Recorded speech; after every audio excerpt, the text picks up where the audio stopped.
Hey everybody, so we were set up for a pretty good session today, and then for some reason, I just feel like the GM kind of ignored the rest of us. Like, his new girlfriend, like, she was doing everything. It was crazy. He was getting all these rolls, and I'm pretty sure she got a bunch of loot that she definitely didn't roll on, but it's fine, I guess. I don't know, I just thought it was kind of weird. So, we just kind of got bored and left. I guess session's canceled. It's always the girlfriend. Always the girlfriend.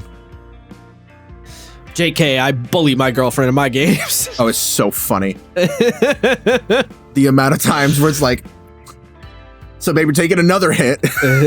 She's just no like, oh, favoritism. cool. That's fun. You're like, yeah. Yeah, shame. It's so funny. Listen, if I show any favoritism, y'all get mad. So opposite. It's true. I have to bully her instead. You know what's funny? Ant does the same fucking thing.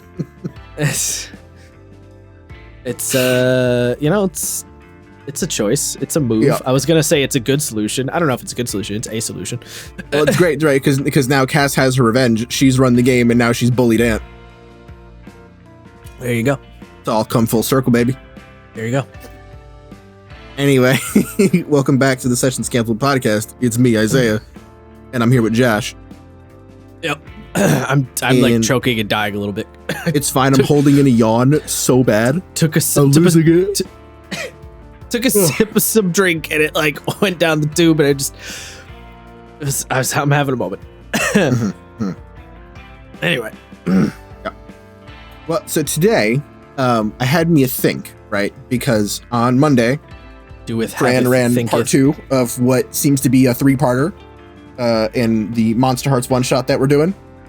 And I don't know if you felt this way, but it felt like there was times when, because we were all trying to do our own thing and like figure our own shit out, it seemed like Fran was having a little bit of trouble like maintaining pacing and, you know, trying to keep the 4 chuckle fucks in a relatively close enough position that they could interact with each other consistently. You know what I mean? And I feel like a lot of the big events that she planned, things like the pageant, you know, the thing with Cody, Alex and Jackson, etc., she had to like speed run those bits, which is unfortunate, right? Because clearly she worked really hard on them. She did really good on those bits, but like I felt like the spotlight was a little fractured. And it's not her fault. She's a new GM, you know, and was busy trying to keep the wrangle on us chuckle shits. But I think it's interesting to see it from the other side, a GM who's trying to get the hang of the system and not just our roles within it, right? Us as players, as like pieces in the story machine, but the GM themselves as sort of the arbiter of the story. And so, while I was perusing the Reddits, I saw, it's so funny that I'm like actively on Reddit now, but anyway, you know, I just Reddit things. Yeah. I was perusing the Reddits and someone brought up a problem they're having with one of their players stealing all the spotlight. And I posted that if you wanted to see it. But I don't think any of us did that particularly, except, I don't know, maybe me. I always feel like I talk too much. Like, I just try to exist as little as possible until like I find a good spot, and then I will exist for a bit and then fade back into the shadows. But I think it's worth bringing up for new GMs and people who are less familiar with running the idea of the spotlight. And of course, for those of you who don't know, the spotlight is like a colloquial term for moments in the narrative when a particular character or plot point is the target of focus. Think about framing in a camera in a movie. I thought it would be good to sort of talk about that and how to, or not how to, but, you know, perhaps some strategies by which a GM or aspiring or otherwise can help sort of maintain balance, keeping all their players and very much the stuff that they want in the spotlight all present and accounted for with equal importance. Before we do that, just take a moment to think it's kind of funny that you're like, the spotlight, like when the camera is on somebody in a movie, and you didn't go with when the actor on stage has the spotlight on them, which is where the phrase comes from. No, yes, I do, but I think you're very similar, where you think about sessions in terms of like a movie, like you sort of I visualize a camera. So I do. It's just the thing that came most smoothly to mind. It's just funny to use the phrase spotlight and then not talk about plays, which is where it comes from. Fair enough. Like, you're not wrong. You're not using it wrong. It's just like a weird, it's one of those, it's like the floppy disk being the save button. It's one of those weird anachronisms that like there's a term for that. What is that called? Idiosyncrasy?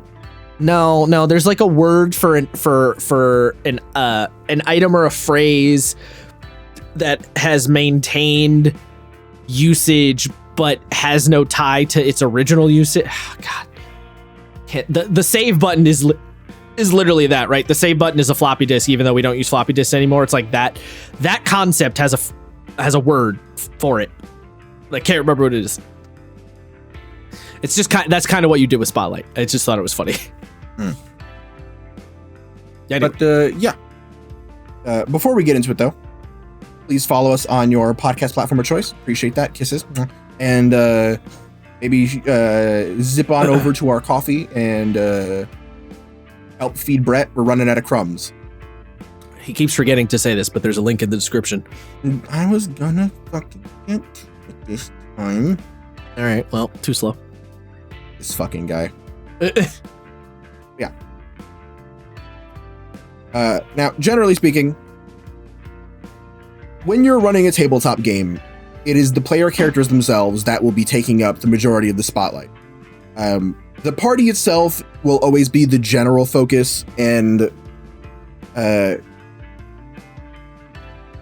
thing that typically drives the plot.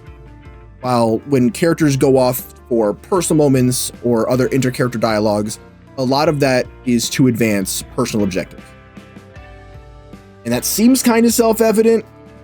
And you might be asking, why describe any of this? What's the point?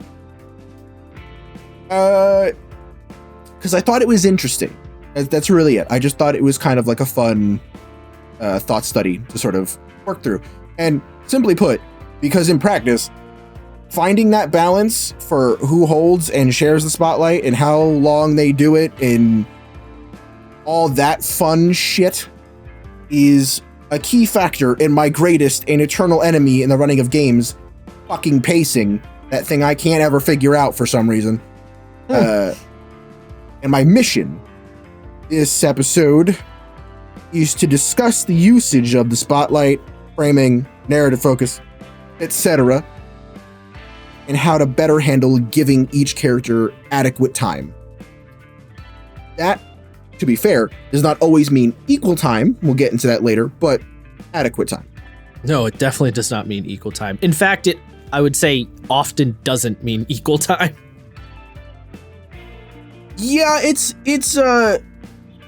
is a bit of a misnomer to believe that every character must share perfectly equal, shares of spotlight or of narrative focus. That's not really true. It is an ideal you want to uphold, but it will always vary depending on party. Well, I don't actually think the idea of the equal spotlight is virtuous. I think... Well, okay. Let me rephrase that slightly. I don't think the idea of the equally shared spotlight in a session is virtuous. I think that's an important distinction here.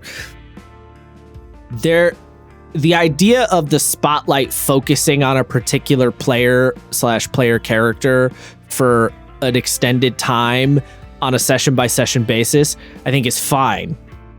The thing that I think you need to be more worried about is when the spotlight is on a particular character over extended amounts of sessions or all the time. That's when it becomes a problem, because the idea of, for the next 3 arcs, we're interacting with Goromaru's backstory. So Goromaru's going to have the spotlight on him for the next 3 sessions or so for this arc.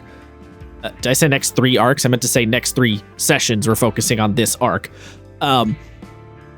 That's not... I think that's fine.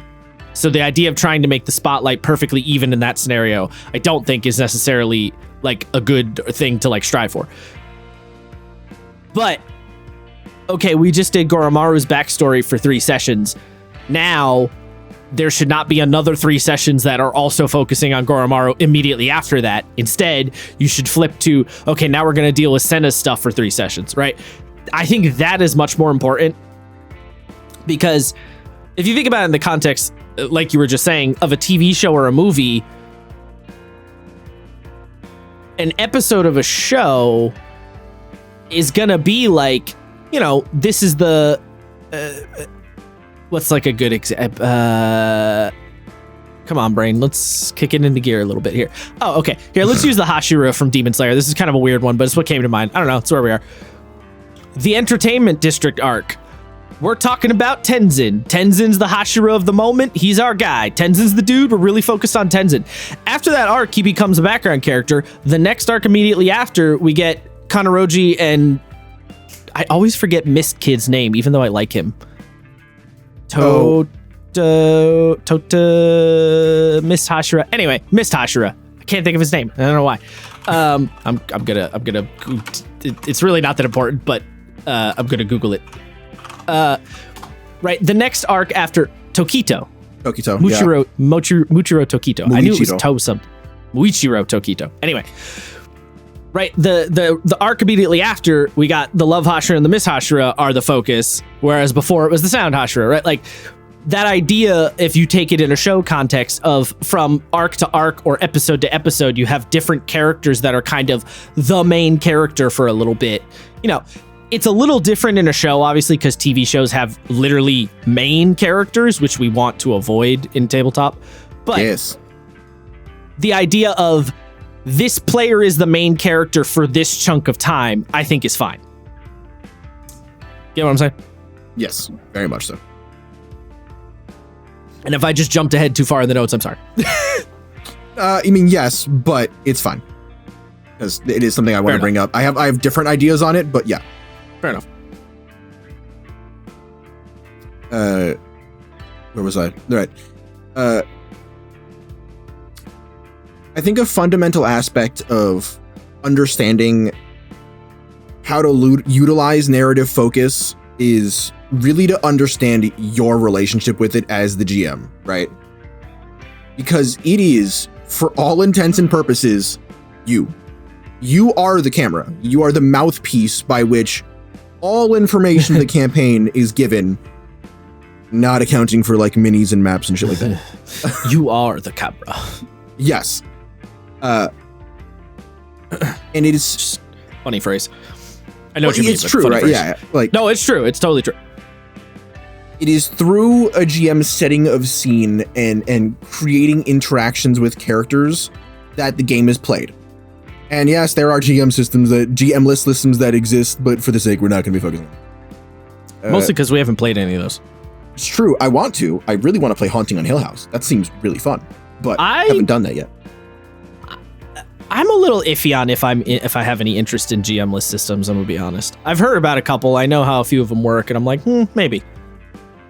It's something I want to look into because just to see if we're ever like back in Colorado or something. Right. And, you get the itch. You want to be able to like pick up and play, right? You don't have to like. I mean, all right, hold on. I know we're going to be in Colorado for 5 days, but give me a week to plan this one shot. True, yeah. I mean, one GM list system that has definitely piqued my interest a little bit is Alice is Missing, for sure. Oh, I've heard of that. I don't know anything about it though. It's the premise is that you're all friends with this girl, like you as the players are all friends with this girl Alice, and she's missing, and you all have to text. You all have like rules of what your character like is and their relation to Alice, and you all have to text each other to like figure out the mystery and like why she's missing. You can't talk. There's no talking. You only text each other. Oh, that's cool. Yeah, it's a weird vibe. It's by I think it's by Spencer Stark, who wrote Daggerheart. I think. Oh, Don't quote me on that. that's kind of sexy. Yeah. Yeah, a lot of people talk about that one a lot. A lot of it is Spencer Stark. I was right. Yeah, okay. A lot of game designers bring up Alice is Missing. But yeah, that's a GM-less system. All right, definitely gonna look into that one. What was I saying? Sorry. Every environment that you describe, every set of dimensions you give, every character that you embody take up a portion of the narrative large. And every time you interact with the game at all, you're adding to the overall runtime of the story. And clearly, if you focus on any particular aspect for too long, you suffer from bloat, right? The runtime increases, and that 6-month campaign is now 4 years long, and you have no idea what you're doing or where the plot is, and you're just confused and scared and want to be done with the whole thing. Inversely, if you focus on any of these sections too little, you're gonna find out pretty quick how fast your prep notes just evaporate in front of your eyes. I've been in both of these situations. Both are terrifying. To a point that Josh brought up, though, right now that we've sort of pushed past, the understanding of the Spotlight in general, there is a common problem that happens when people begin to run games, which is that you are always going to have a favorite player and a favorite character. Yes. A little known secret I'm going to share with you. Every GM does this, and if anyone tells you otherwise, they're fucking liars. Every single GM has a favorite character. Every single GM has a favorite player. It could be the player who read the GM's 100 pages of world building notes.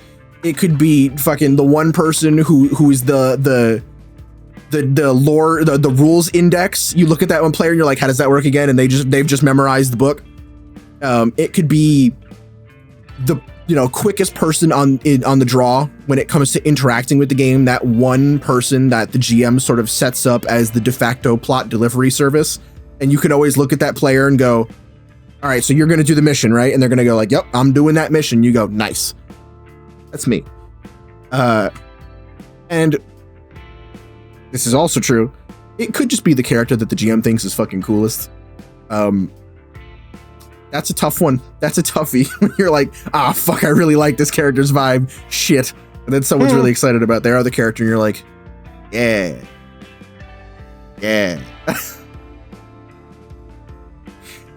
I try not to do this. This is a sad admittance. I've definitely had that where certain characters that people have made, I'm like, yes, that shit, that's the coolest shit. I can't wait to figure out what that's about. And then other players have given me stuff, and I'm like, what the fuck am I gonna do with this? Oh, you mean like giving you a good backstory idea or something like that, and you just don't know how to work it in or like what to actually do with it. It's like, if you're playing Cyberpunk, for example, right, and everyone's doing their Street Samurai and their Netrunner and all this shit, and then you have the weird pothead super zen naturalist person who doesn't have any chrome and won't have any chrome, and you're like, you're talking about the other direction. Yeah, we're like, what the fuck do I do with this? You're saying when somebody gives you something that's just so far afield that you can't even, yeah, I've got it both ways. I've had I don't know what to do with this from a story perspective. I just don't know what I'm looking at. And then I've had did you just really want to make a vampire in VTM and we're just playing Mad Max? Shadowrun. Yeah, Is that what we're doing right now? It's never fun, but it is a thing. It is a thing that happens, and if you ever feel like you're not the GM's favorite specialist little boy or gal or individual, that sucks. And I think the only way to really cure this problem is that you as a GM just need to know that you need to maintain a healthy distance from the character in the narrative. Well, I think there's two. Depends on which side of the table you're on, right? Because if you're the player who often makes a character that it seems like the GM is just not biting, then my response to you is, okay, when you go to make your character or come up with your idea, ask the GM a bunch of questions and try and really latch on to the premise that the GM is giving you, right? So if the GM is like, we're going to play, Blades in the Dark. And the GM is like, your characters are scoundrels, they're villains, thieves, murderers, whatever. They're not good people, right? And you're in the town of Duskwall that's really corrupt and fucked up. If you as the player go, I'm going to make a pacifist priest, your GM's going to be like, no. Not going to work. Let's workshop your idea. Okay, and then you as the player, and then the GM could be like, all right, what part of this are you attached to? And the player goes, well, I'm kind of attached to the idea of them being a pacifist. And the GM goes, all right, well, that's a little tricky with Blades in the Dark. How about this? Instead of a full-blown pacifist, they have a kind of fucked up psychology about how they justify their violence, right? They look at themselves as a pacifist because they don't hurt what they qualify as innocent people, but they have a weird way of justifying hurting who they want to, right? And then you're getting into a much more Blades in the Dark character because they have some sort of very fucked up sense of like justice or morality or whatever. And now it's like, now we can make that work, okay? On the GM side of things, if you have a player who's constantly not giving you things to work with, they're making the pacifist character in D&D, for example, or the Blades character, as I was just saying, you as the GM, one, try to encourage, be like, okay, do what I just said, and like encourage them to be like, all right, what if we did this or that? The other thing is, take the thing that they're doing and come up with some interesting conundrums around that problem, right? So the pacifist priest character in Blades, put them in situations where the pacifism is just gonna get them fucked over. Like they have to do something, you know what I mean? Like put them in a rock and a hard place type situations and really just take whatever they are giving you and concoct scenarios.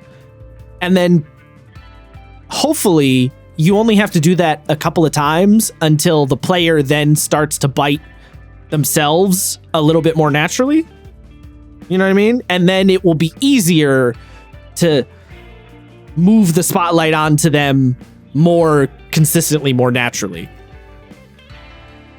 Because ultimately that kind of a character, I don't know what the fuck to do with this, is like it takes two to tango, right? Like it's a problem on both sides. You have to contend on both sides of the table. It's not only the player's fault. It's not only the GM's fault. You know what I'm saying? No, yes, 100%. I really appreciate that you added that insight on the player side because I didn't even think about that. I've seen it happen. I'm sure you have. I think genuinely it's because I run into that problem because I am always like, I want to deeply ingrain my character as into the lore as possible because that's what I was just about to say, actually. You specifically often end up being the favorite player in my game because you almost inevitably will have the character idea and then will latch the roots of the setting stuff into the character and tie them in a knot so intrinsically that you can't pull one from the other. You know what I mean?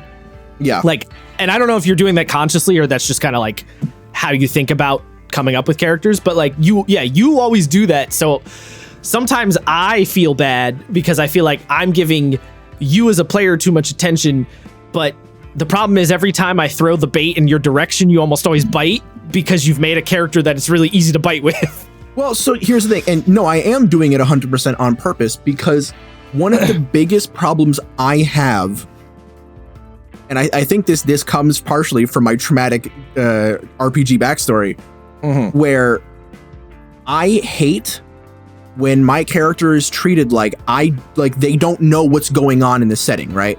This is the like, if we live in the Forgotten Realms, people probably know how a troll works, right? You've heard stories about trolls.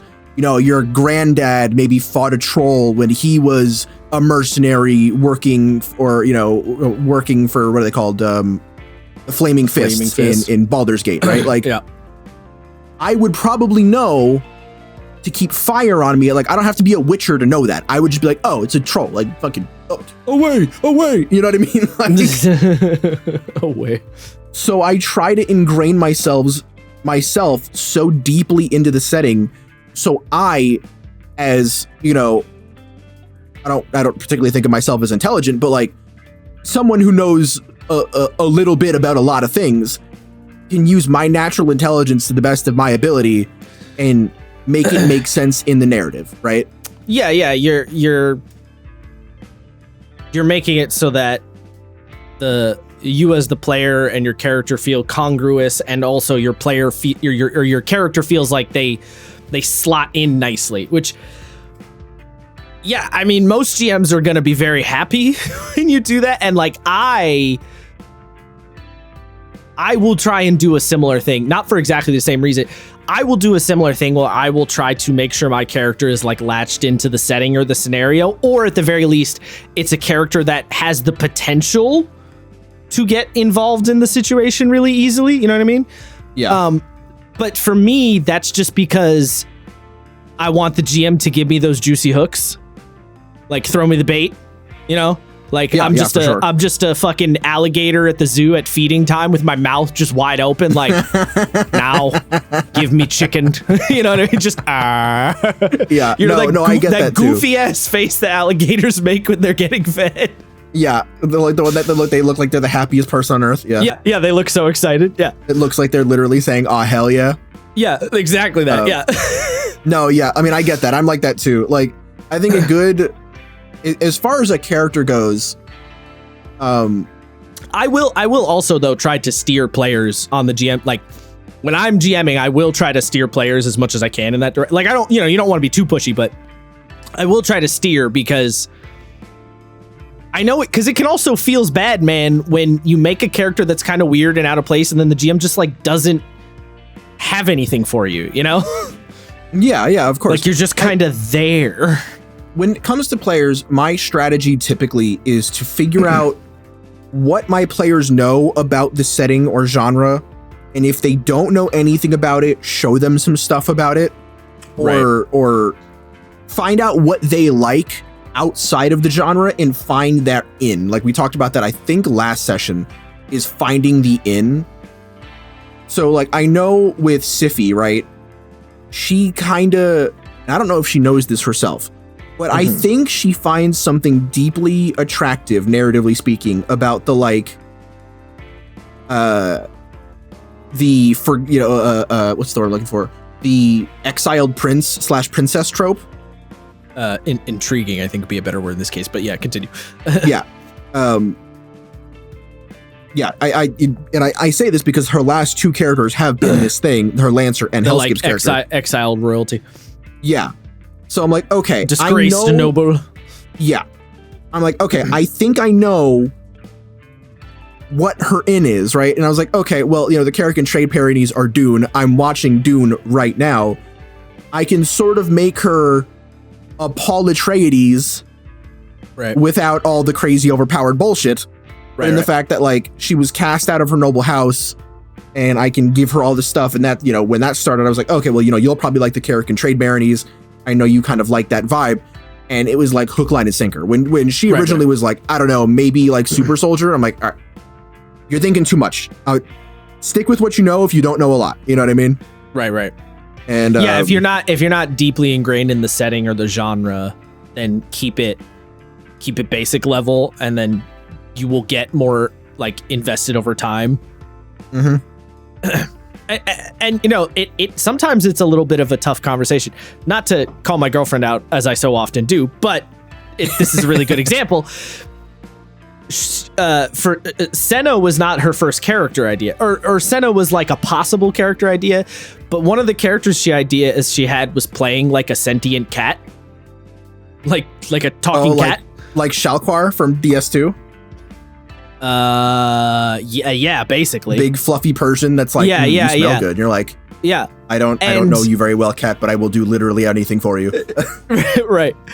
And I kind of talked her down from that one because I was like, that's gonna be really, like, that's gonna be too far afield from the vibe I'm trying to do. Like, it's gonna come off a little weird. And I basically said, you can do it if you think you can tool it in a way that works, but I'm gonna need a little something else.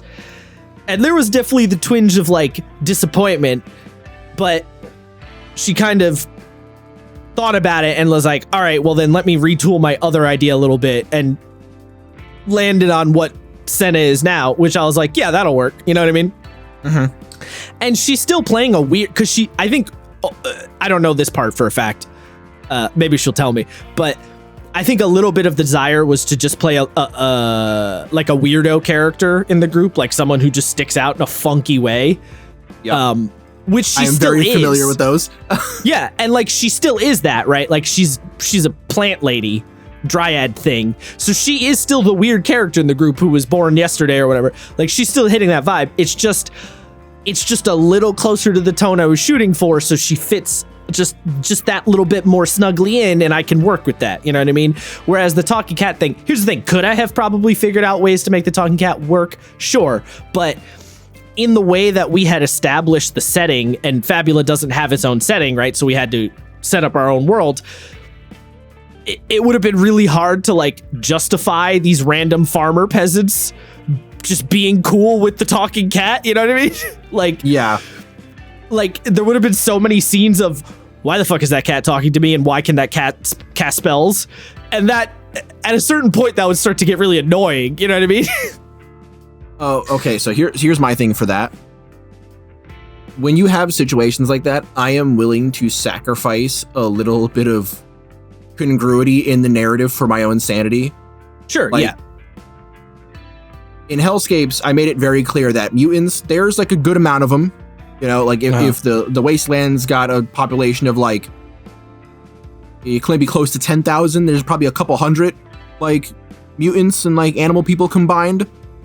So when half the party are weirdos, I was like, okay, well, I could make the conscious decision to be like, why are you all a bunch of fucking weirdos? The first couple times people did it, and then I just kind of gave up because I was just like, I can't be fucked. Keep doing this, you know? Right. I mean, does that mean that things change a little bit? Yeah, but for my own sanity, I was fine with that. Yeah, there's you can shift a little bit to make that kind of thing. Yeah, like to save your sanity for sure. But if you can head it off at the pass a little bit up front, I think it'll be. The other thing too is, and I know a lot of players often feel this way, where they're like, oh, but you're shutting down my idea. I'm probably shutting down your idea because if you go with your idea, it's not going to be as fun as you're thinking it's going to be, right? Because I'm telling you as the GM, I don't know what to do with that idea you're giving me, which means when the game starts, it's probably not going to be that fun because I'm going to have a hard time knowing what to do with your character, you know, like knowing how to respond to them. And so in a way, me shutting down your weird idea, or at least having you adjust it, is also for your own sanity, you know? Yeah. Like I'm saving myself a little bit, but I'm also saving you as the player. I think, okay, well, so let me ask, do you think there is a way to do that character in a way that is satisfying for the player and not very stressful for the GM? I think there is. I think the answer is that you need to be okay with the brunt of your interaction with the setting being that you're the weirdo. Yeah. And or like essentially you have to make your own fun of it, right? A lot of the fun I had being Django was less in the like ancient war machine and a lot of the like everyone's like, Django, I don't know if that's how that works, and him just going, and you are incorrect. Like just being a machine, right? Just being a robot and people being like, oh, that's right, you can't reason with cold logic. Like you can't or not that you can't reason with, but you can't like emotionally can't appeal to his emotions at all. Exactly. Yeah. In a lot of ways, right? Like he didn't understand happiness, but he also, people were trying to be intimidating, and he's just like, what are you doing? Why are you in my face? Please. Right. Leave my personal space. I think the idea is to make that work the best. Like you said, kind of make your own fun with it to a certain degree. And also, just as the GM, go, okay, that character is the exception to the rule, and they're going to get treated as such, and then come up with a reason for why they're so present in the setting. Because the thing that really can make it a bit of a struggle is that the exception to the rule character is fine as like an NPC who comes around every once in a while. When they're a player character, it's like they're on screen all the time, and the NPCs have to respond to them because they're like a main character, quote unquote, right? Like the game is focused on them. So you have to... They feel a little bit less like an exception. So it's like you have to juggle the idea of like you're the exception to the rule, but the world still needs to react to you in such a way that the plots can happen. Mm-hmm. Like you just have to... I guess what I'm saying is you just have to be kind of aware of that character and always keep them a little bit in the back of your head, I guess is ultimately what I'm getting to. Oh, no, absolutely. Like especially in a game like... okay with the fact that you are going to get the same reaction frequently. Yeah, and especially with a game like Fabula Ultima or Draw Steel, where the players are like ostensibly heroes, then you really got to be like, okay, not only is the half demon, half angel guy the weird exception character, everybody also is probably going to have some form of respect for them at a certain point because they keep doing all this stuff and helping people. How's that going to work out? You know what I mean? Yeah. So some games it's not a problem, right? Some games you're playing like fucking, like, I don't know. I like, I can't, some games you're playing like, or like Shadow Dark, where the game is about dungeon fucking and monster slapping and weirdos go into dungeon and get money. Some guy who's a talking sentient cat who just went into the dungeon and like robbed a bunch of goblins. The town people are going to be like, yeah, I don't know, dude. The fucking cat has a lot of money. Like, whatever. Let's just pretend like we didn't see anything. And those games, it's not a big deal. Actually, okay, no. I take my opinion. I take my statement back. My favorite weirdo to play was EO for the 2 sessions I played him. Oh, the fairy in Daggerheart? Yes, not because he was a fairy bugman, but because he was really tall, as opposed to being like on the shorter end, and just people being like expecting one thing from the fairy bugman and then getting this weird melodramatic Phantom of the Opera type and just being like, and almost a little is his thing, and a little like not emotional, right? Like dramatic, but not very swingy emotionally. No, like, yes, everything he said sounded like it was from Shakespeare, but he was like pretty casual about most things. Yeah, he was very theatrical, but not very emotional. Yeah, like simple things like, someone opening the door for him, and it's like, ah, yes, 1,000 thanks upon thee. You have done me a great service this day. And he'll being like, I just opened the door, dude. yeah. Yep. Yeah, he was a weird one. I would think like, what's the weirdest thing I can do right now? Yeah, what's the most out-of-pocket shit for me to say right now? Yeah, or like when they were like, oh, we're gonna drop the lift down to get you, and he just kind of looks up and just starts eerily floating up the fucking lift shaft with his wings. Yeah, and he'll being like, no, you're supposed to wait for the lift. It's like a respect thing. No, just come back down here. And he's like, I do not. Why would I do that? Yeah, why would I waste my time? Yes. Yeah, sorry. I was listening to what you were saying. I just in my head, I was like, is it Django? No, Django was funny, or Django was fun, I think, but EO was funny. It was just anytime I was like, Django had quite the like emotional arc too. He did. It's weird how many of my characters become a dad. It seems to keep happening. I don't know really why it does, but it keeps happening. A trend, if you will. It is, dude. It's a fucking trend. So like, even the NPCs, like, they're like the handler and my lancer, fucking Oban, is like kind of turning Siffy's character into his like weird surrogate kid, because it's like, ah, yes, I see you also came from the streets. I know that struggle, like. And she's always like, I can't wait to see him hit her with some like weird fucking I've been there kid wisdom. And Goro was like basically a dad. Django was actually a dad, kind of. A really good repairman, really, but like, yeah, he's dad. If Django is a dad, does that mean he's a bad dad because he went through 8 kids before one made it to adulthood? I mean, no, because he's not like a normal child. For context, by the way, in case anyone's curious, what Isaiah is talking about is he was playing an artificer, Warforged artificer, and he got the homunculus servant upgrade, which gives you a little homunculus. So he decided that the little homunculus was his child, but the child died a lot. The child in question was a tiny little robot that just looked like him but smaller. And Mark III, which was the first Atomisk, made it pretty far, and then that one died. 4 and 5. No, 4 died really quick. 5 lasted forever.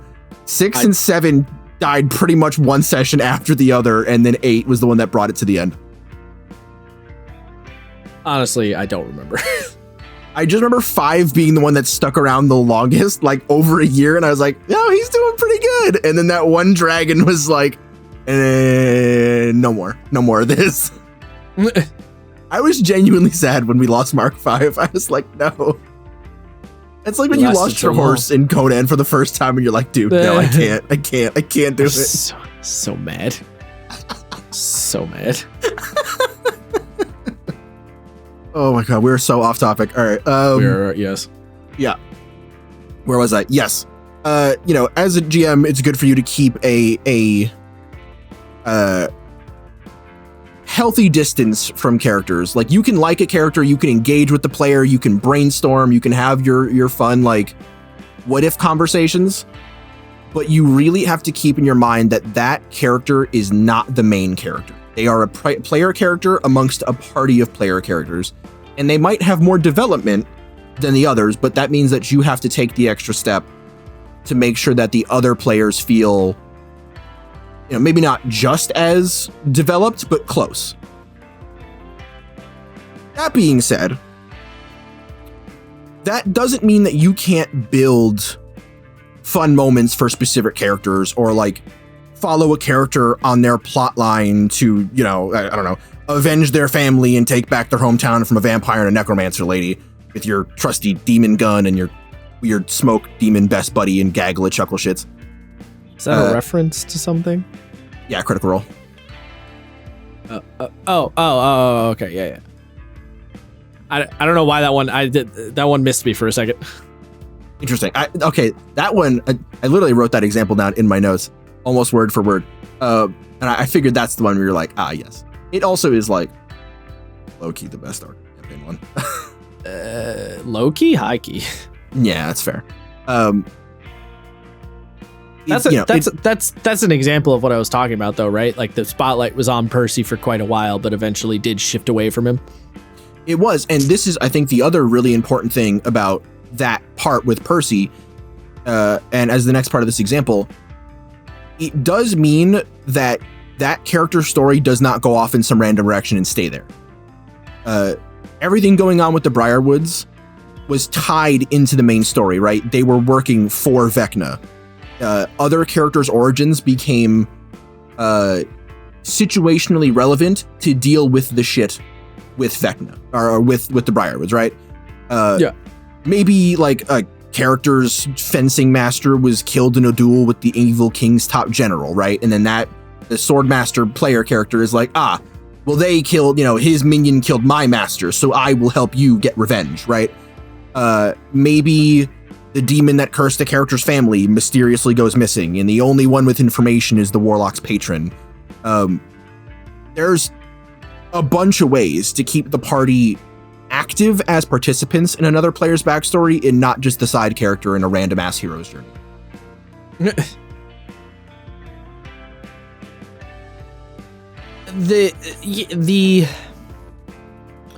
That can help with the spotlight idea quite a lot also of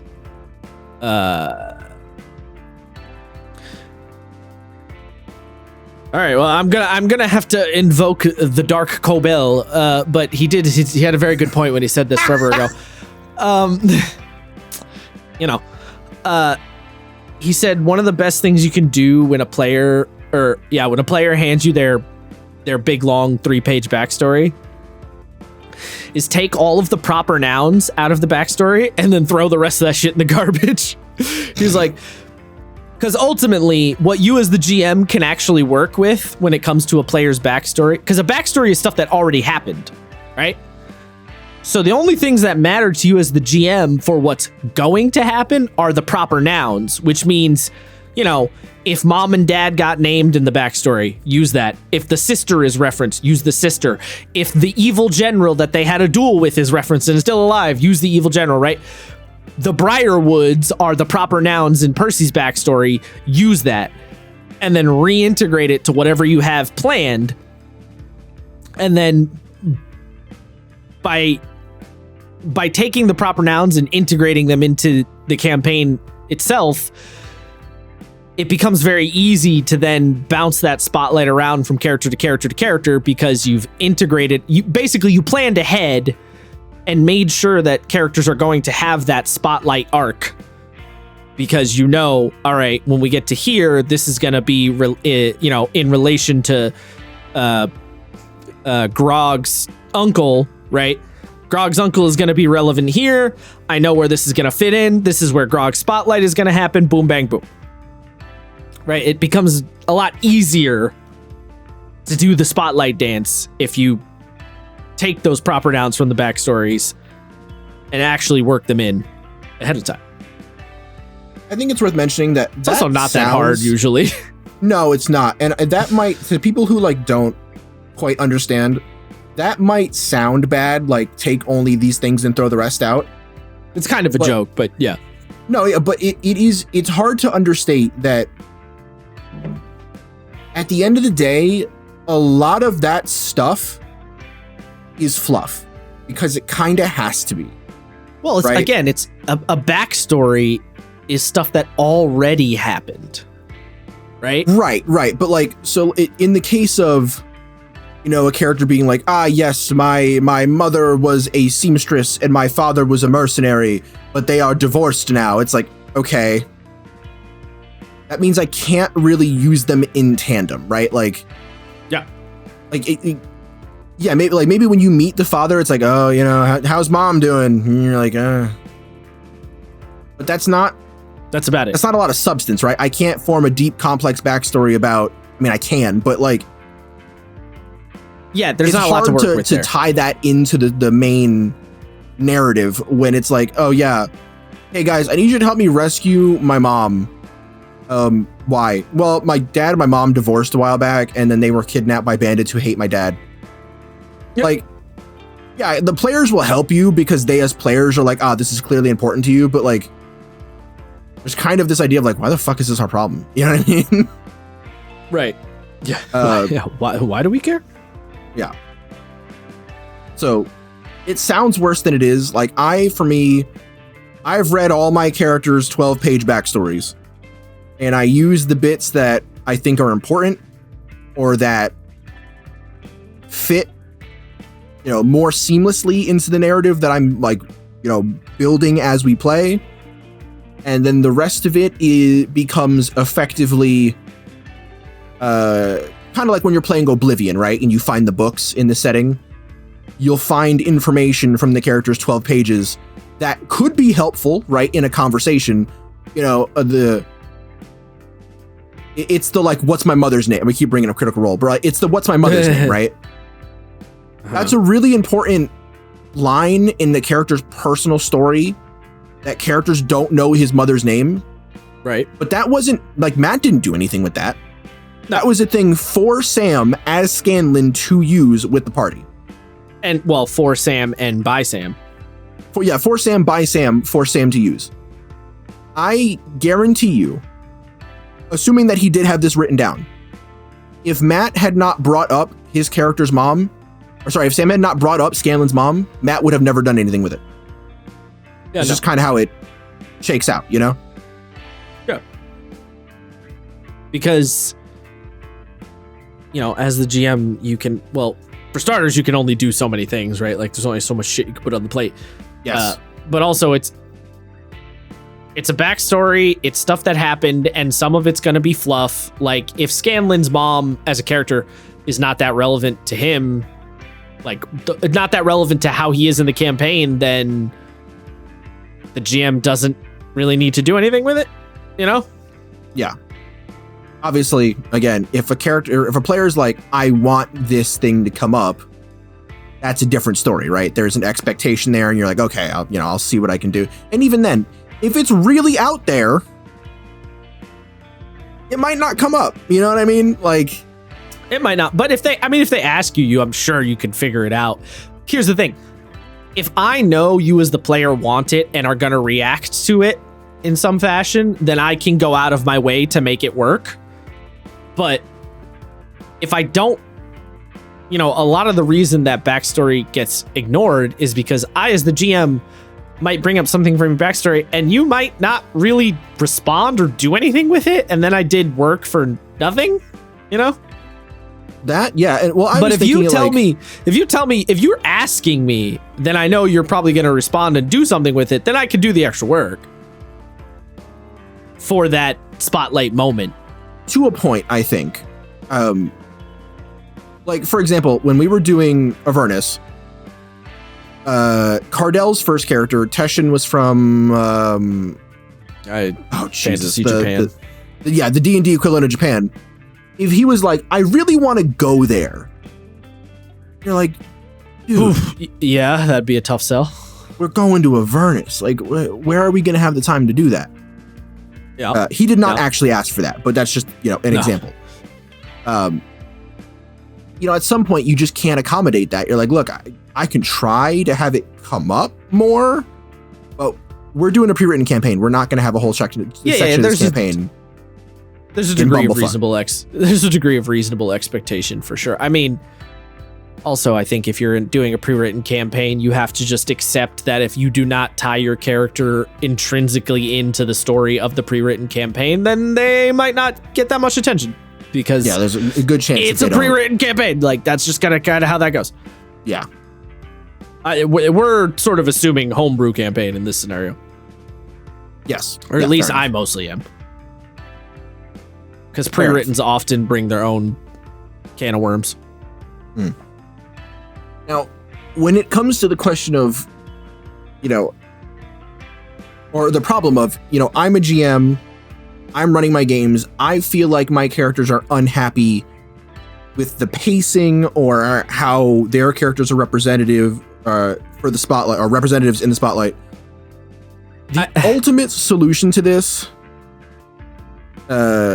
is just to run games, study stories, know your party, and a lot of trial and error.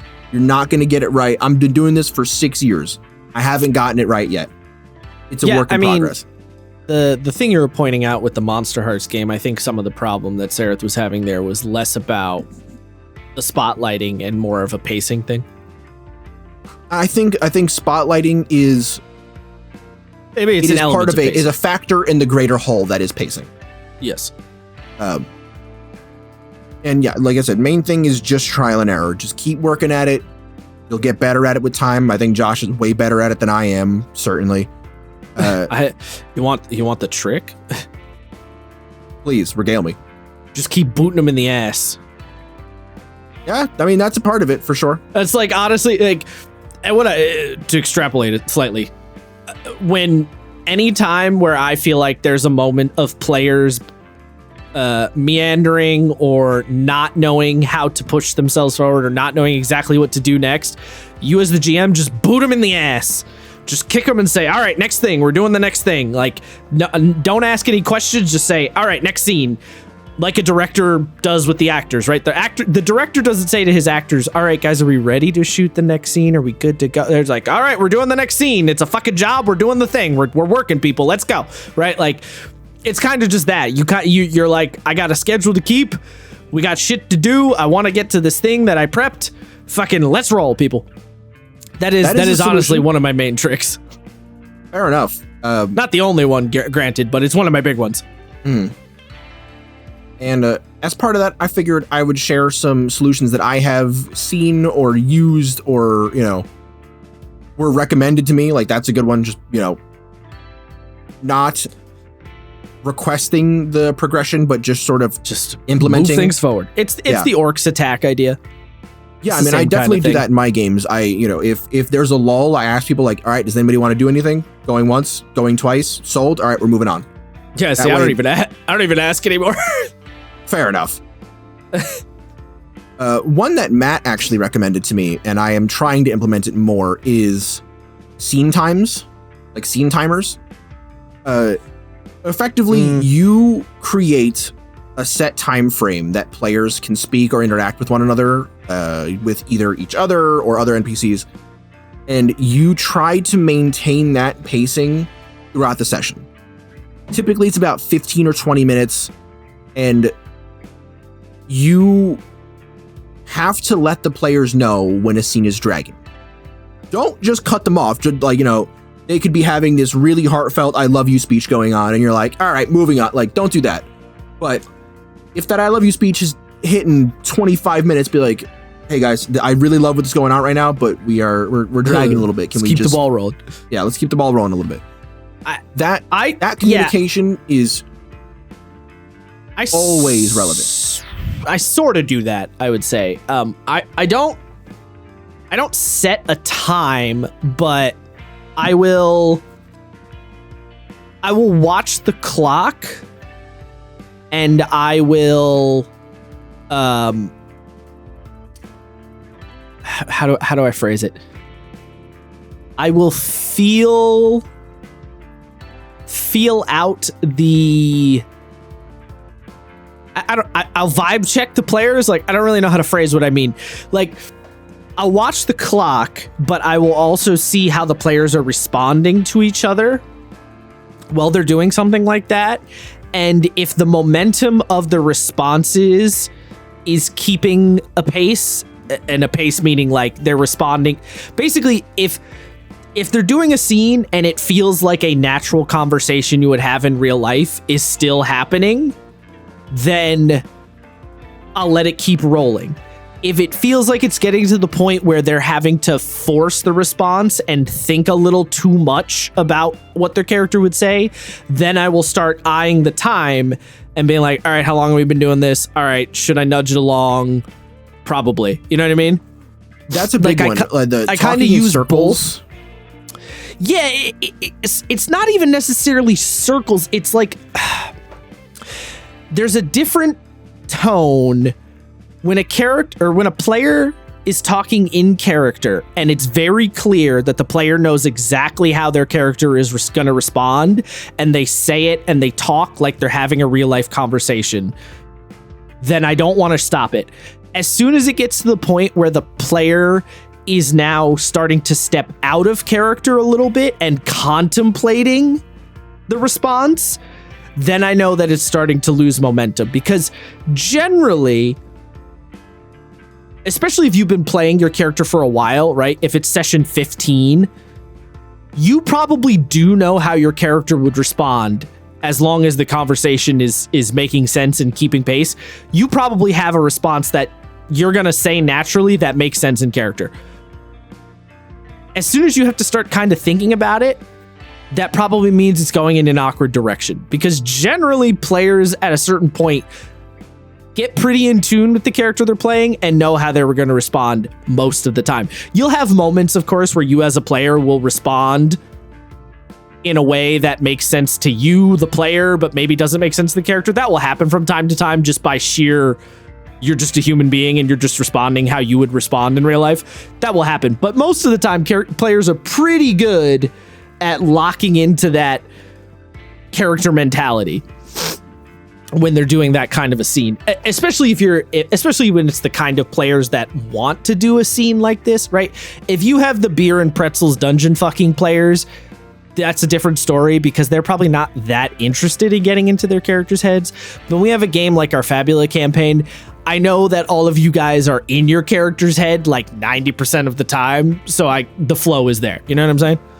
Yeah, I mean, like I said, I agree with you there. I think the thing with my players specifically is that if characters get into disagreements, and in Lancer that's pretty common, it can get to a point where they, you know, someone goes, well, there's this thing, and another player will go, yeah, well, I don't know, and they're like, okay, yeah, well, like I don't know, and they talk a little bit, and then one player goes like, I don't know, like it's this this endless back and forth, and that's when I go like, guys, we gotta. That's when you say scene cut, right? That's when the director cuts the scene. Yeah. Yeah. I think that often comes from a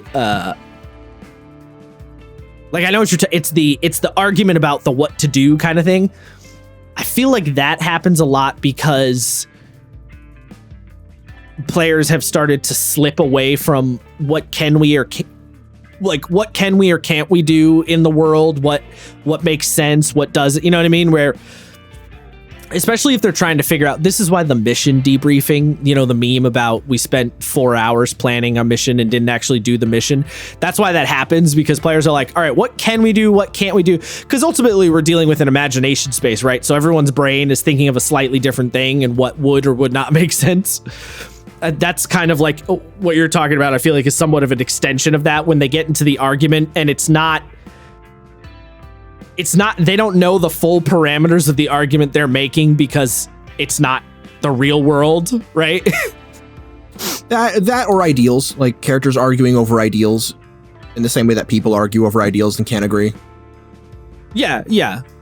And yeah, that's kind of similar though. Like, if they get stuck in that loop, a lot of the time it's because they're arguing over ideals, but they're also making up these ideals for not a real person, right? So sometimes the parameters of quote unquote the ideals get wishy-washy at a certain point, but you don't want to necessarily, you want to keep making the argument to make it make sense and feel correct, but it's a little unclear to you sometimes, you know what I mean?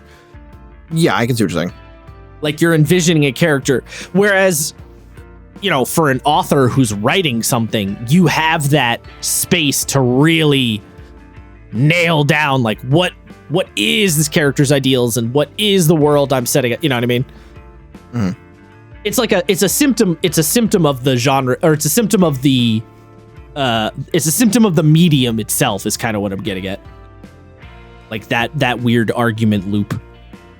Because I know what you're talking about. It's hard to quantify it, but I know exactly the kind of argument you're talking about. Yeah, I mean, we've had them in Fabula a couple times. Like Oro's fight with Irina, where it's like, why are you acting this way? Because of this. Well, okay, I don't like that you're acting this way. Okay, but this is how I am. Okay, but I don't like you're acting this way. right, but this is why I act this way. So I'm not going to stop. All right, but I don't like that you're acting this way. Like, it just kind of loops back in on itself. And I don't think either characters are wrong. I think both players believe that their characters' ideals are both valid and poignant, but it does just lead to a point where, like they're not real ideals. Yeah. They don't really exist. So you can kind of, yeah, it's not a real person. It's a person you're making up and controlling. So sometimes it's like you put yourself as a person in a weird logic loop sometimes. Yes. And you don't always know what to do. And I think also it's partially because there's no stakes, right? Like there's stakes for the characters and there's stakes for like the narrative of the game. But in real life, there's no stakes, right? Like in real life, we're just doing the funny haha and doing the voices. And if we don't agree on a thing in character, we could just stop playing and act like nothing happened and nothing would change. Right. Whereas if you're having an argument with someone like that in real life, especially if it's somebody that you're like a friend with or a relative to, there is like a degree of stakes to a certain point. Yeah.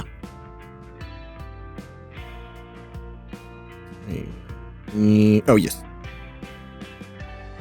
I think something that both you and I will agree on is the second solution of encourage group problem solving. Yeah. But it's not uncommon for a player to want to go off and do their personal backstory shit or accomplish a personal objective. Yeah. It's common. It's totally fine. It's valid for the character to want to do that. But that does mean that there is a stretch of time where the other characters are forced to play audience to a single player, character playing the game alone. And if this becomes a situation where the game becomes effectively musical chairs for characters having one-off adventures during the group storytelling experience, the plot just goes nowhere fast.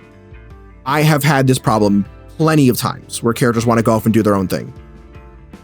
The simplest solution that I have found is just leveling with the players.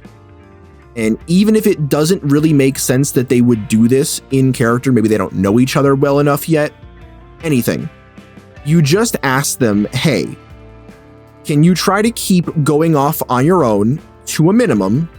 And if you're going to go somewhere or do something, bring a buddy.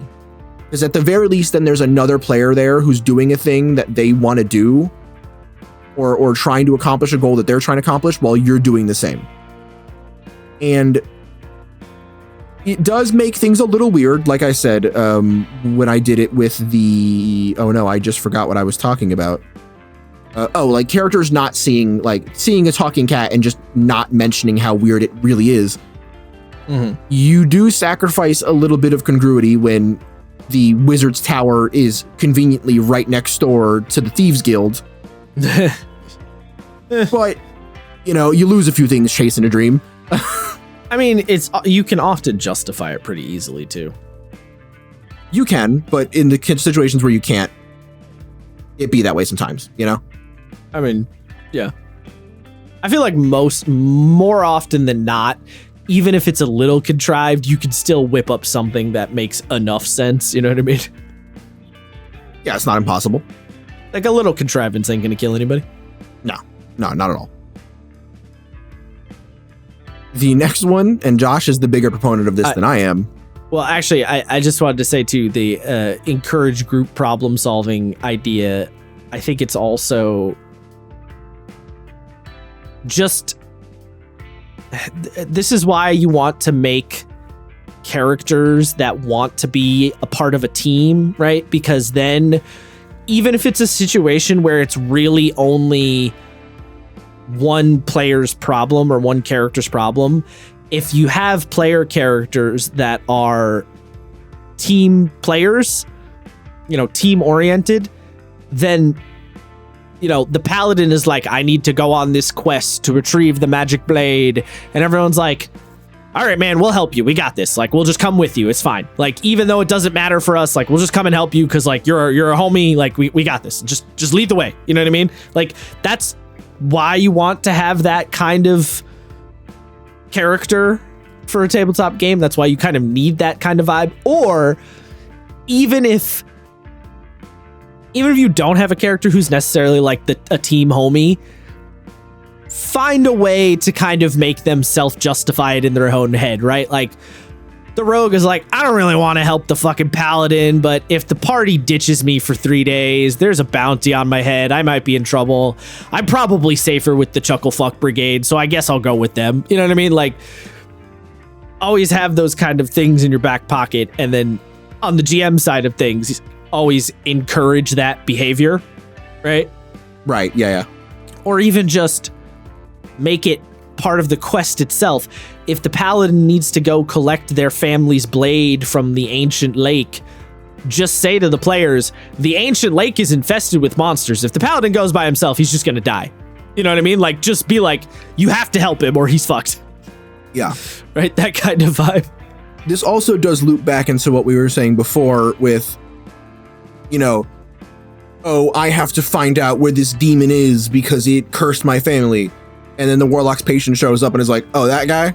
Oh, I know that guy. You know? Like, yeah, exactly. Oh, yeah, I know who that is. Yeah, always that ties into the reusing NPCs, right? And then reusing NPCs to then fill into other characters, to then put the spotlight on the other character with an existing, right? Because, like, all right, I have the warlock's patron, and the warlock's patron's been really relevant to the story for X, Y, and Z reason. If I use the warlock patron to shift the spotlight away from the warlock onto the paladin, yeah, that could work. Okay, yeah. The warlock patron knows the demon who killed your family, paladin, and the paladin's like, I need to talk to your patron immediately, warlock, and now the spotlight's on the paladin. Boom, bang, boom. Right, like, I'm a big proponent of NPC reuse. Does a body good. Does a body good. Yeah. Everywhere you can, do it. But you should try one thing it sometime. That you do that I do agree with is keep parties small. Yeah. This is a big one, and I'm learning this painful lesson. Yeah. Keep the parties small. It seems self-evident, but man, you don't realize, as a dungeon master or a game master or whatever you want to call yourself, you don't realize the freedom of only having to juggle 3 characters. Yes, sir. As opposed to 5+. It cannot be understated. Yep. It's also, I mean, this is a big thing. Smaller parties often tend to stick together because they don't have a choice. They have to interact with each other. They will form bonds much quicker than a larger party. Yep. And because the party is smaller, they are very aware about how quickly they can get pub stomped if they are not careful.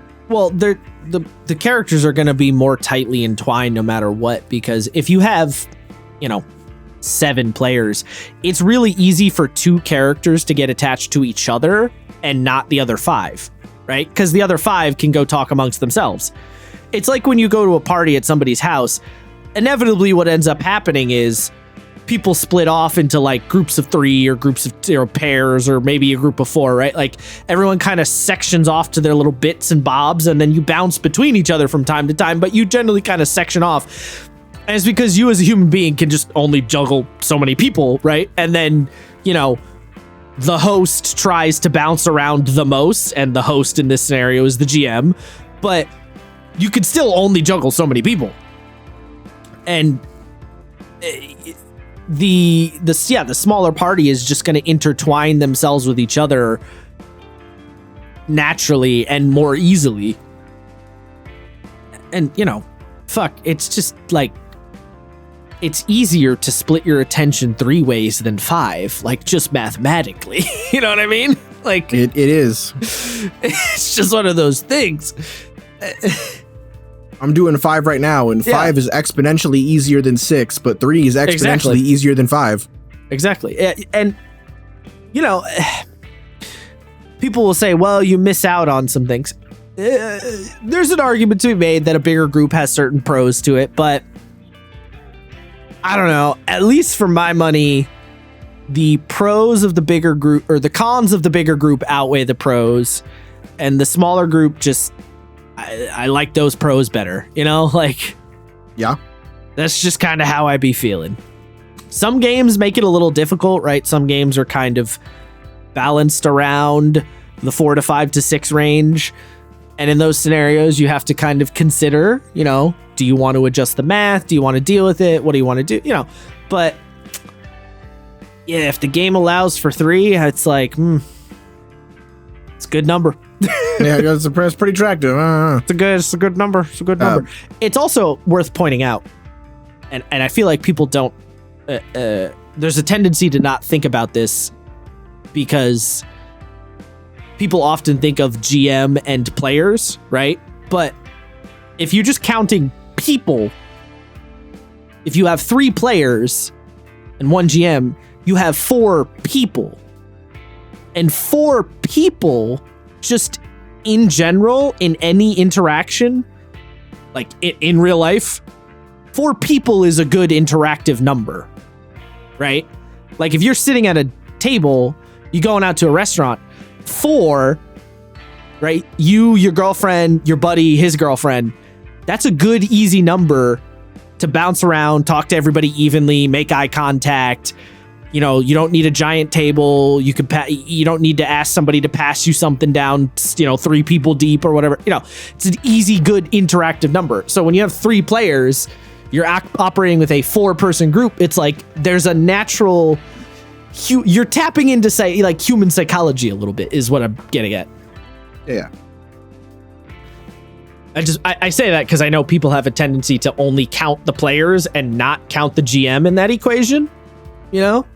Yes, I am guilty of that. Like everyone subtracts 1. They're like, well, I have 6 players. I'm like, okay, so you have 7 people, right? Like that like you still like the GM's still a person, and then you deal with like 7 people to schedule, 7 people to communicate, 7 people in the Discord server or the group chat, or like you got to add that 1 person. The GM's still a person at the end of the day. You know, it's true. It's just I don't know. I find that funny. People always talk about player count, but don't equate the GM and the player count. And I'm like, yeah, but the GM still's a factor there. They are, yeah. You also, I mean, this is a small bonus. Smaller parties means that option 2, the group problem solving, it's an automatic. It just kind of happens that way. It has to. So you don't need to nudge it as much because they only have so many people to cooperate with anyway. So it's like they're just going to cooperate with who they have at hand.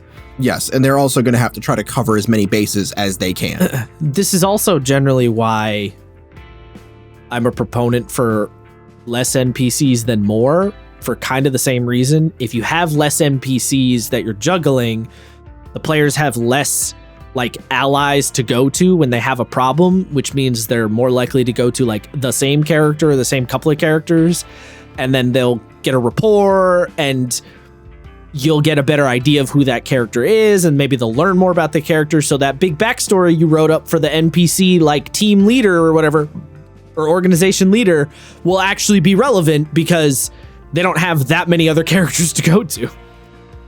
That's a good point. The reason why I like big NPCs is because I feel like I personally want to feel like the world is big. You know, like when you go places, you'll always meet people. And on a player level, I always like the, having that, people being like, oh, remember that one guy who is tailor made to help us in this situation? And sometimes you do get the GM being like, the fuck was that? Mm-hmm. But the GM, typically don't have that. And that's because I keep very, very, very well documented notes of all my NPCs. Yeah, I mean, you're not off base with that like instinct. I get what you mean. I guess I would just say perhaps a good way to think about it is that, because you're right, there's a certain mentality to making the world feel like populated and lived in. I think a way to think about it, though, is maybe having like primary, secondary, and tertiary NPCs, and maybe breaking them up a little bit more. And what I mean is, like, you know, you have your primary NPCs are the ones you reuse and you flesh out and you make sure you got a lot going on with them and you give them love and attention. And then your secondary NPCs are like useful tools for when the players need them, but maybe you don't spend as much energy on them as the GM, you know, whether that be not as much backstory or not as much mechanics or not as much, you know, time, even spotlight time. And then the tertiary NPCs, which are like the background fill-in characters of like that one guy who shouts at you from his stall about the bread he's selling, and you know, the other guy who's selling you wine or whatever, like that kind of a vibe. You know what I'm saying? Absolutely. No, that's absolutely how I do it. Like, there are certain characters who have one line of lore, like, is the shopkeep at that place can get you things that you can't otherwise get, right? But that one line of like, don't we know that one black market dealer who can get us shit for like, maybe not cheap, but they'll get it to us fast? You know what I mean? Those are the interactions I want to have. I want the players to have, you know? Yeah. Especially now in Lancer when people have like a phone. You know, And a like, lot of players. don't you know a guy? And then you're like, hold on, let me text that guy real quick. Hey, yo, can you get us a nuke? Like, real shit. A lot of players forget though that those NPCs exist. they do, and that's why I have a big dossier full of characters, because I love watching them go, wait, we know him. Oh God, and they're just fucking scrolling up and down, trying to find it. They're like, where? Somewhere. What folder are they in? What faction do they belong in the dossier. to? Yeah. And then I go, you'll find it. I believe in you. I think it's also, there's a degree of setting relevance here too, right? Like the mecha space game lends itself to meeting a huge shitload of people more than the, you know, the Witcher traveling across the plains kind of game. That's fucking true. Yeah, I mean, space opera, you got big, everything's bigger numbers. Everything's big. You're traveling farther, right? There's more people. Even if you think about it in like a practicality sense, if they're on a big ship that's part of the you know, the faction they're a part of, probably need a lot of people to fly the ship, right? Like what the fuck, brain? What are they called? What are the Doritos in Star Wars called? Isaiah, help, the Doritos, the space Doritos. Star Destroyers or Star Destroyers. Jesus Christ, why couldn't I think of Star Destroyer? What the fuck? Well, because so you have the Star Destroyer, the Imperial Star Destroyer, and they have the Venator class. I meant the Star Destroyer. Let's not get too nerdy here. But I like the Venator class Star Cruiser. It's my I know. It's fine. I'm just saying. It's not as cool as my favorite, the V-Wing Interceptor, one of the fastest starships in Star Wars. It's fine. Every time. But what I'm saying is, like, if the players live on a Star Destroyer, right? There's a lot of motherfuckers that man Star Destroyers. I think they've said it's like, what is it, like 500 people or something to a Star Destroyer or some shit like that? Oh, it's more than that. It's thousands. It's a ridiculous, it's like a whole fucking city lives on this fucking Star Destroyer. So it's like, maybe not a city, like small town, I guess. It's like, you know, in those scenarios, having that crazy amount of NPCs like lends itself a bit more. So there's also an element of genre and vibe that makes sense. Basically, I'm justifying your nonsense. However, I do still think you should try and reuse NPCs a little bit more than you perhaps do. I will try it. Yeah, okay. An Imperial class Star Destroyer mans 37,000 to 47,000 crew. Okay, more than a small town. That's like a medium-sized town. Yeah. What the fuck? Oh, you don't want to know how big the numbers are for 40K. It gets really funny. Wait, 37? Well, 40K, they're flying like the entirety of Manhattan on a ship. Yeah. Hold on. Hold on. It was like the population, like where? No. Where I live is 20,000. Where I lived in New York was 20,000. Ain't no way. Seriously? Yeah. Oh Jesus. Okay. Yeah. So 30-something thousand is like the population of where I live right now. Yeah. That's ridiculous. Anyway. Where were we? Keeping the party small. Yeah, keeping the party small. I know you have all your friends that you want to play games with. Here's the thing: it just doesn't. I hate to admit that it works, but it does. When there's less people in the game, more people want to play the game. More people are willing to fucking bite the bullet and run a fucking game. I hate that Josh was right on this one, but he fucking was, and I'm never gonna live it down. But god damn it, it's fucking true, because now we got two people starting to run games now, and it's probably because we got small parties and people want to play shit that nobody's running. So, you know, not to get weird and all up in your ears on right here, you know, but like there's a little truth. There's a little truth to it. And also worth pointing out that, you know, you have all your friends you want to play a game with or whatever, and, you know, so you have your 7-person D&D group. Look, a couple of people are going to fall by the wayside, right? 2 or 3 players are going to be not as invested probably as the other 4 or 5, and they might not even be having a good time at a certain point, you know? And then you're in a situation of like, they probably would be better off not being in the game. You know what I mean? Like, really goes back to the no D&D is better than bad D&D. I mean, you know? there's some truth to that. I mean, I stand by that statement firmly. I've seen so much evidence for that to be a true, what's the word I'm looking for? Platitude. That I stand by it. You know, here's the thing. I can't fully buy it because I have seen bad D&D get turned into spite and then good D&D. Because if you got bad D&D, there's a good chance that somebody will be like, fuck it, I can do it myself. Right, but that still kind of reinforces the point, because that means the person saying, I'd rather be doing something other than this bad game. Right? Like, it still kind of is no D&D is better, in the sense of not playing this D&D campaign is better, right? You know what I mean? Like, yeah, I can see where it comes from. It's true. It's not exactly the same, obviously, as how people use it, but like, there's an element of like, it still kind of reinforces the point. But yes, absolutely, the spite campaign of I'll do it myself is real for sure. That is very much a thing. Mm-hmm. I've seen that one a couple of times. Oh yeah. The last solution that I found pretty recently, although apparently this has been a thing for a while, spotlight tokens, I think is an interesting concept. Have you heard of this before? Yeah, I people will often suggest mechanical or semi-mechanical solutions to this problem of passing around the spotlight equally and making sure no one hogs the scene too much, but man, I don't know. I've just never found much satisfaction for dealing with this kind of problem in a mechanical way. I know I'm always the like mechanics make the game work kind of person, but for this particular thing, it just never feels like, I don't know. I'd just rather handle it on a more psychological, sociological level.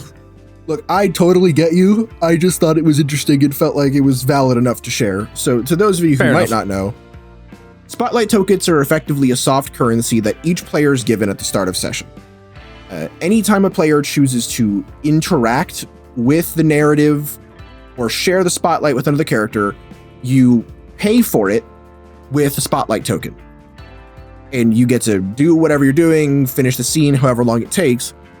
Once you've used all your spotlight tokens, typically it's 1 or 2 at a time, your character is considered either busy or indisposed or just sitting in the background and letting players have their moment. And once every character has run their gambit of spotlight tokens, then they are, they are re-upped. You get them back. So there could be a session where that only goes around once if characters are doing the round robin, or it's happening constantly because characters are trying to have conversations with this character and I want to talk to this character. Okay, but they use their tokens. Okay, so I'm going to talk to you and use your token, and they'll just start, hopefully they will start shifting through it to get as much done possible as they can. Yeah, I get the idea. I don't know. I guess my problem is I feel like it's just gonna so quickly get into a place of feeling like a little awkwardly contrived. And I would rather just, as a GM, hone my skill of passing the spotlight around, basically. I would rather practice my cinematography more than trying to force my actors to behave a certain way. You know what I mean? Like, there's just like a little bit of a weird contrivance to it that I just don't jive with. You're definitely not wrong. I would rather have it done the former way as well. But I think, I guess certain parties call for different, parties call for different situations. It could be a situation where one player specifically just keeps jumping into the spotlight where it is, it might be a malicious thing. It might not be a malicious thing, but it is a habitual thing that a character's doing. Right. And it can be a way to wrangle them in a way that doesn't feel actively disparaging towards them. You know what I mean? Right. The GM goes, I'm not putting a leash on you personally. I'm giving everyone equal length on this leash. And if you want that to go, if you want to go again, you have to encourage other players to try to take the spotlight to get your turn back. Right. Now, yeah. I mean, there's no reason why a character can't be like, I'm choosing to forfeit my token. Because there's really nothing I want to do. I wanted to go to the shops and now I'm ready to go do the mission. I don't want to have to talk about how we cooked dinner tonight. I just want to get on the ship and do the thing. And yeah, a character can be like, all right, I sacrificed my token. I just want to go. You're like, all right, cool enough. That being said, it's funny. Daggerheart sort of kind of did this in the rules. Did it? So they added it later, but there was like an optional rule thing that they added where it basically said, because you remember how so Daggerheart doesn't have a turn order, right? But it has the whole action token thing. And it was basically as an optional rule, if you feel like you have a player who's just hogging the scene too much, because in a game like Daggerheart or Apocalypse World or Blades, where, you're not beholden to a turn order, you can have a situation where one character just takes an action, does the thing, right? And that can just keep happening and happening. In Blades and Apocalypse World, it doesn't tend to be as much of a problem, I think, just by the nature of the kind of narrative that those games are doing. You can only be locked into doing stuff for so long before shit hits the fan, and then some other player is going to have to come into the scene no matter what. But yeah, they added a rule where if a player can only take a certain number of actions, and then they can't act again until the other players have taken their actions. And they basically made this kind of pseudo initiative situation. And it's a similar thing that you're talking about, except it's only in combat scenarios when the action, when the action tokens are in play, basically. Interesting. Yeah, I mean, we definitely had that situation while we were playing where it was, so certain characters couldn't think of anything they wanted to do, so they were telling I was chasing the weird bladed dragonfly thing, and they were like, all right, I'm just gonna pass to EO because he's actively fighting the boss. We're kind of just trying to talk these guys down. Yeah, I just didn't feel like it was that big of a problem. Honestly, because for me, anytime I'm playing a game like that, I honed this muscle on Dungeon World and Apocalypse World. I'm just following what makes sense in the fiction, and if you think about it in that cinematography movie sense, if Captain America is still doing his cool fight scene on the roof, then it just makes sense to keep the camera on him. You're not going to jump away to see what Iron Man is up to if he's just taking a piss, you keep the camera on where the action's happening. So for me, it just doesn't ever feel like that big of a problem. You just focus on what shit is going on. And if you feel like a character's just, hogging up a little too much, you just say, all right, other players, what the hell are you up to? Because you got to do something here. And generally the best way to keep the other players doing something is to make sure that the situation they're in, they can't just sit there with their thumb up their ass. You know what I mean? Harangue them, give them something else, like attack them with something else, make sure they're doing something else, give them a problem, you know, that kind of vibe. I don't know. You bring up a good point.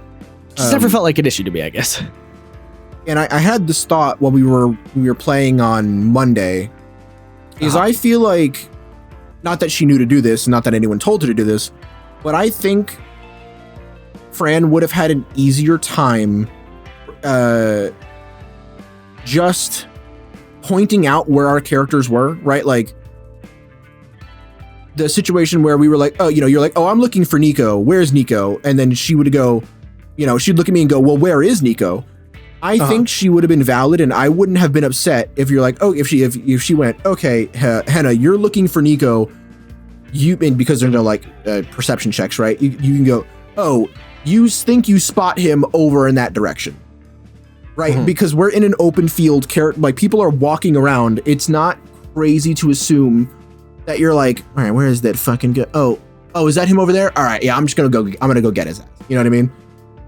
As opposed to, you know, characters potentially being in the same space and not seeing each other. And that is normal. That does happen. But it can, yeah. You kind of have to... It happens in real life. It doesn't happen in movies because that would be boring. It does. Exactly, yes. And I feel like she probably would have saved herself a lot of time had she just been like, you find him here. You see him over there. Or you just saw him walk by and you lost him in the crowd. So you know where he's going, even if you don't know exactly where he is. And then she could have asked me, do you want to be found? Like, do you want to deal with another character in your business right now? And I could have said yes or no, right? Like that could have changed things a little bit.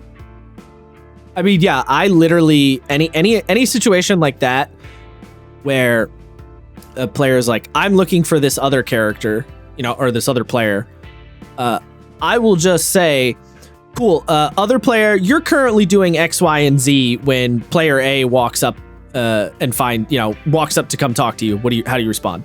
Like, I don't even leave a gap. I'm just like, yep, you find them. Unless there's a reason that you might not immediately find them, right? If there's a justification for why player A cannot find player character B, then that's a different story. But in a situation like that, where it's like, yeah, you're all walking around the festival doing similar things, yeah, you just find him. Because, again, if we think about it like a movie, it'd be really fucking boring if the main character's like, oh, I need to go find my friend. And then we get like 3 scenes of him just kind of wandering around random places, doing nothing. You know what I mean? Like, no, obviously Captain America goes, we need to go find Tony. The next scene, they find Tony. Like, that's unless Tony's kidnapped. And then the next scene is Tony in a room being kidnapped, right? Like, it's that whole thing. Yeah. It's literally, follow the movie structure. It's just, because that's kind of, that's kind of what you're doing with RPGs, right? You're kind of making a movie for each other. In like a... Yeah, I mean, it's a good way of thinking about it. In so many words. Yeah, I think to summarize, I think, and I agree with you. I do that as well, where it's like, you know, oh, I want to go talk to this character. Okay, you find that, you know, I'd be like, okay, where would your character be? Would you be findable right now? Are you on base? And if someone's like, yeah, I'm probably like, you know, I'm in the hangar. I'm like, okay, that's where you find them. Yeah. There is that option where they might not be, right? Like you said, like Tony might be missing. A character could be like, oh no, I'm in the city right now doing my own plot thing. And then I go, okay, so they're not there. You can probably call them, but that might not seem important, but that is important if you're trying to build intrigue, right? That person is isolated now. They're alone. They cannot be helped easily. Good to keep to think about. If you want to leave the table open for the other character to potentially be, like, sort of a little bit narratively indisposed, if you want to leave that room, then say to the other player, all right, where do you think you probably are at? And would it make sense for them to find you? Like, you can do that, but you're still, again, the camera is still effectively player character A says, I'm looking for player character B. The camera jumps to player character B, right? Like, that's the important part. That camera jump, that cut, you know what I mean?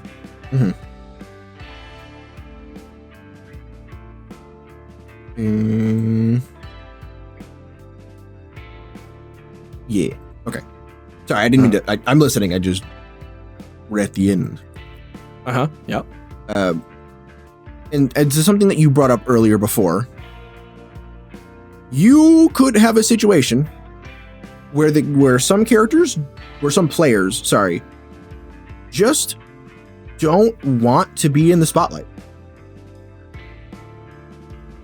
Yeah. Right. They are actively choosing to take a sit back. They're doing the beer and pretzels thing. And if that's the case, you as the GM need to understand and be okay with that. Because if you start stressing yourself out, and again, I'm talking about myself, if you stress yourself out constantly throwing bait at the player who is clearly just not taking it, and it's not because they're not getting it. When they do bite, they give you a little bit. They're like, "Oh yeah, my character. What would I do? They'll like scan the area." And then you're like, "Okay, do you? How? Why? What? Like, give me something." But if they just don't want to do that, don't do anything. Just let it rock, right? Like, this is what we were talking about at the beginning, where it's give them adequate but not necessarily equal time. If one character is perfectly fine sitting in the background and watching the movie play out until they think that their character has something poignant to say, let them say it. And at that point, their enjoyment, their ability to seek enjoyment from the game is 100% on them. You have given them openings. You will give them openings if they show that they're interested, but until they are ready to bite, you've got, in my case, 4 other players to worry about who do want to do their own thing. Yeah, I mean, if you offer them a slice of pie, they do not want a slice of pie. You cannot shove the pie down their throat. Yes, you cannot make someone drink the tea. Yes, you cannot. If you offer someone tea and they do not want tea, do not forcibly make them drink the tea. Yeah, you cannot make them drink the tea. And if they say they want the tea, and then you make the tea, and by the time you return, they said they changed their mind and do not want the tea, you cannot give them the tea. Look, I understand the context in which that presentation was given, but if I make you tea, god damn it, and I take the time to make the goddamn tea, and I waste the tea bag on your ass, better fucking and drink I come back and you're like, nah, I don't really want it anymore. I'm not gonna make you drink the tea, but I'm gonna bust that mug upside your head. I'm gonna fucking glare you down something fierce. Yeah. I'm gonna watch you sitting there sipping my own tea, burning a hole in your psyche. Yeah. For the sake of this, we are actually talking about making tea and not the point of that actual not what that actual video's about. No, but as a broke Hispanic, if I cook you food Drink of any kind tea. and you don't eat after you said you were hungry, I'm gonna fuck you up. I'm gonna lose my goddamn mind. Consent is key, but I'm gonna fuck you up. I might not force you to eat the chicken, but I might hit you with the pan I made the chicken in. Yes, that is literally it. I won't make you eat it, but there is a chancleta and it is meeting your head at terminal velocity. Yeah, the quiet player. I look. That I'm really. I'm gonna kill my quiet player. Like. Sometimes brother. that is an L you just gotta hold. It is. And another thing that, people might not want to tell you, but this is true. As I'm thinking about this right now. If you feel like that quiet player is not putting in the effort to interact with the things you care about, it's not the end of the world to tell them that maybe the table isn't a right fit for them.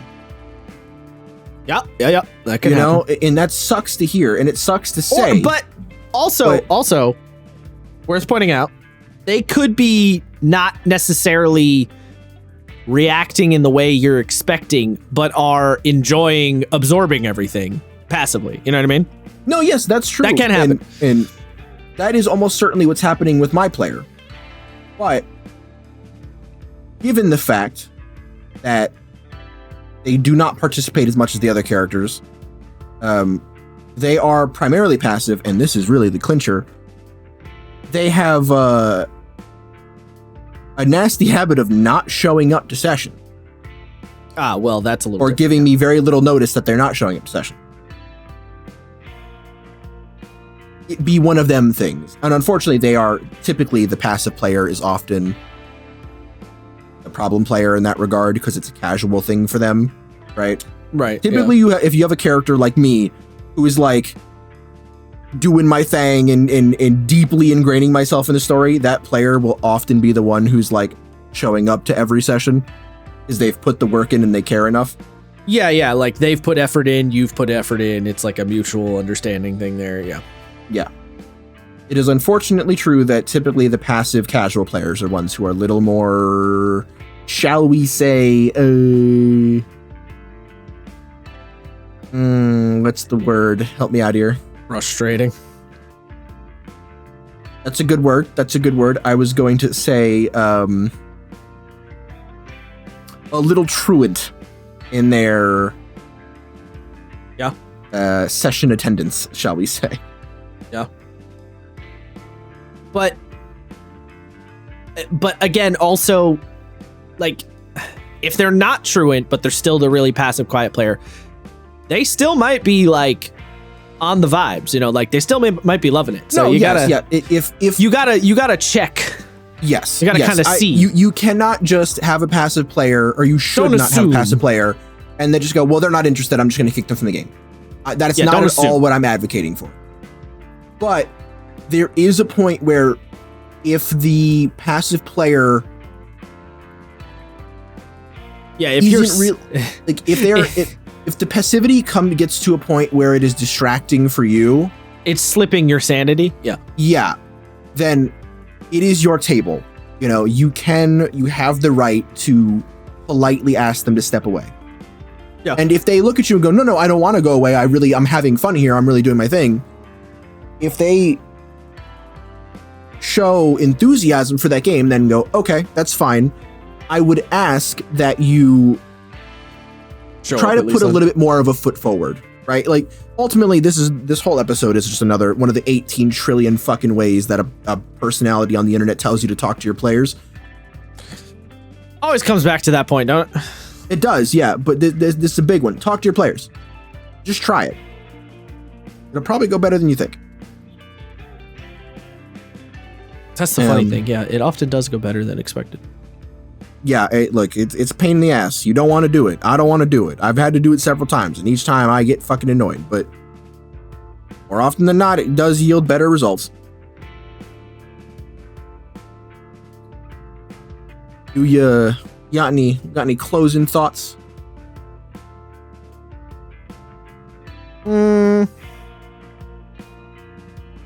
No, I mean, like I said, the big thing for me with the whole spotlight conversation, which comes up a lot, I feel, is don't think about it so much on a session by session basis, and think about it more over like a whole campaign or over an arc of things, and spread time out a little bit.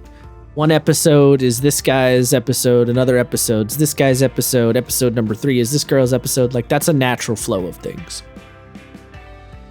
Yeah, again, I'm going back to that movie and show framing that we keep talking about. I would prefer, playing a healthy balance of the short and long term. Be cognizant of it in the short term, but you don't necessarily have to immediately act upon it in the short term. If one character is not the spotlight of an episode, it's fine. It's following the logic, like what makes sense, what feels right. Yeah. Yeah, I mean, I think that's a valid point. I don't really have any. I've been talking for an hour and 20 minutes. I don't really think I have any closing thoughts. Just eat your vegetables. Eat your vegetables. Keep working on it. If you're having this problem, you're not alone. And try some of this advice and see if any of it helps you. Especially you new peeps running games. Moon, I know you're listening to this. Fran, I know you're listening to this. Common issue that crops up. Yeah. So let us know in the doobly-doo if any of this shit works for you, or if you agree or disagree. If you got any, actually, if you have any ideas of your own, I would like to read them. Drop them down. Also, and the doobly doo. I feel like I feel like we can't steal it. I can't. But also, B, the doobly doo's the description, not the comment section. fair enough. So I originally thought it was a Colville thing, but I've heard so many people say it, and I don't know if it came from Colville or he just uses it. No, apparently it comes from Vlog Brothers. Who the fuck is that? Oh well, you just made my girlfriend very sad. I guess I did. Sorry about that, Lita. It's an old.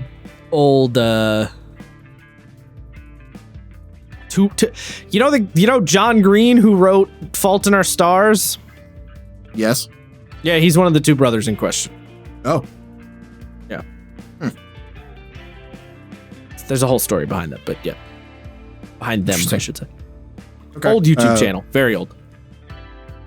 Well, very old okay. relative to YouTube, I should say. You know, obviously not. You know what I mean. Do you have any like OG YouTube channels that you watched from back in the Dizzy that are still uploading? Like I'm talking like pre-2015. Maybe Jesse Cox. I don't remember when he started his channel. Total Biscuit would have been on that list, but you know. Yeah. Obviously, he's not uploading anymore. Yeah. Yeah. Mm-hmm.